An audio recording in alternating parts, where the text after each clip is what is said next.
Hey, how's it going today? Good? I was watching the news this morning, and they were talking about this road being open, this intersection, right?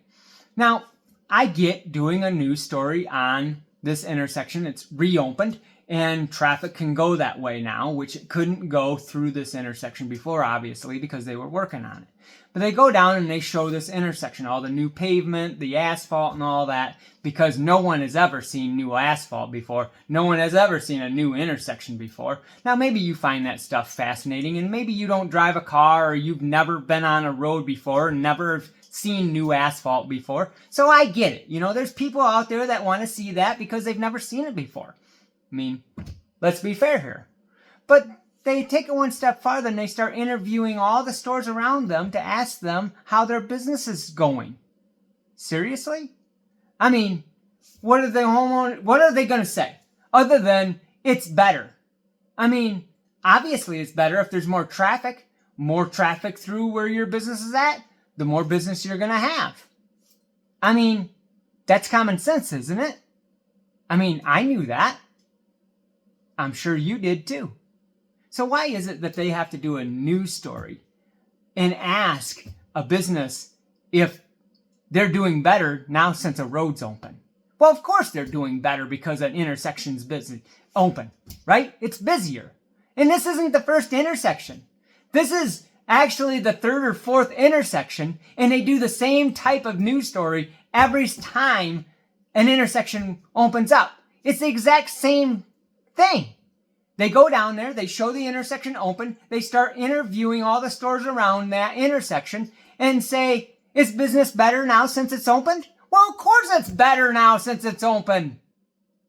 You know, why is it that they do the same thing over and over and over and over and over, and it's just a couple of months apart, you know?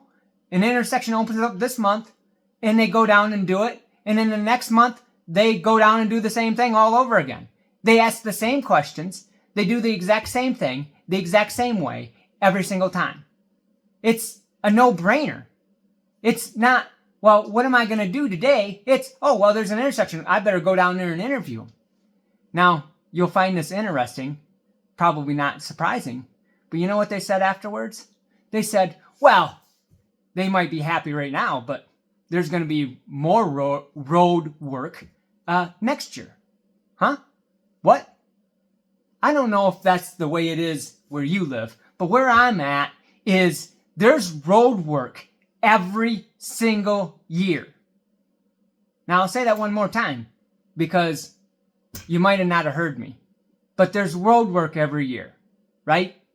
So why do you have to point that out? I mean, we know that there's going to be road work next year. Guess what? I can see into the future. There's going to be road work the year after that. And I can even see farther in the future. There's going to be road work even after that. You know why? Because there's these vehicles, is what they're called, and they drive on the road. Shocker, right? Trucks, cars, motorcycles, right? All this equipment drives on these roads, and they eventually need maintenance. I know, it's a surprise, but they do. And that maintenance gets done on these roads every single year. Or at least that's the way it is where I'm from. Now, the roads still aren't the greatest, but there's maintenance done to them every year because every year they need maintenance. So they do a news report, and they have to ask the most obvious question, if business is better if the road's open than if it's closed. And then they got to point out that road work is going to happen next year. Way to go. Terrific. Terrific. I mean, can you have an easier job than that? Because that seems like a pretty easy job to me if you're just going to point out the obvious. So, until next time.